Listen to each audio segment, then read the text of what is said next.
the new AI programs, we all have to be thinking about ethics. And I'm just going to touch on a few of the important points. The first one is competence. Model Rule 1.1 Common 8 basically says that lawyers need to keep abreast of the changes in technology. Does that mean you need to be a technology nerd? No, it just means that you need to know about the technology in your office. So as it relates to these new AI programs, if you're going to be using them in your office, know how they work. And the best way to do that is just to practice on them. With cases that you may already know what the holding is, put in a question into your AI program and see if it gives the right response. But practice over and over again so that you become familiar with it. The next part is confidentiality and safeguarding property.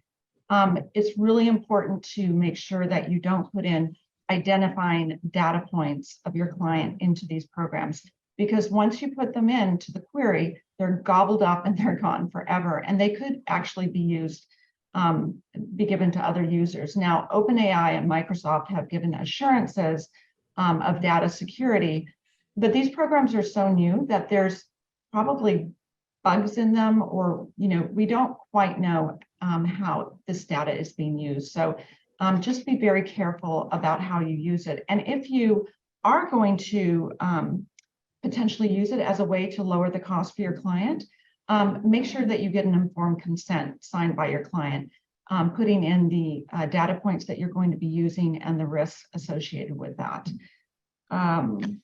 The other part is supervision of your lawyer and non-lawyer staff. I think we all are going to have to update our employment manuals and make sure that there is some guidance in there about the proper use of AI because of the issues. And I'll show you with my examples what these issues can be with AI. And to Greg's point, sometimes what AI can do is hallucinate. And basically what hallucinate means is the AI may just make things up or even provide an incorrect citation. So it's really important to double check what your AI is doing. And these programs work in what's known as a large language model, which is like a conversational model. So it's different from the way that we currently research. Okay, and then the last part is UPL. And UPL, this is going to be a really changing area because all the states define what the practice of law is. And, there's no harm in people providing legal information. There's a distinction between legal information and legal advice. And so companies that provide legal information is not the unlawful practice of law, but if it delves into advice, then it goes into the practice of law. And so the lines are getting blurry with this technology as to what is actually information and what is advice. And so I'm just going to share my screen and give a couple of examples. So basically what I did is I took a removal case and I took a family-based case.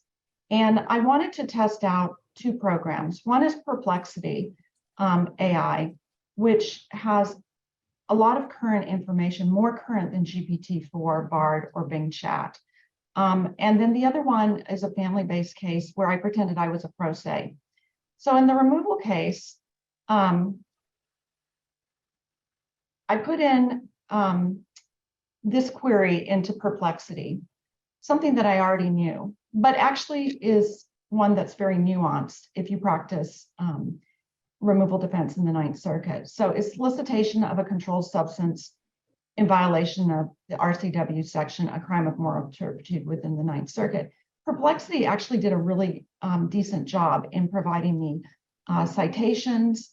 And what I really like is it provides me the links, but it's up to you. The skill of the lawyer comes in where you have to make sure that the links are correct and that it's not hallucinating or making up facts as to what these cases actually say.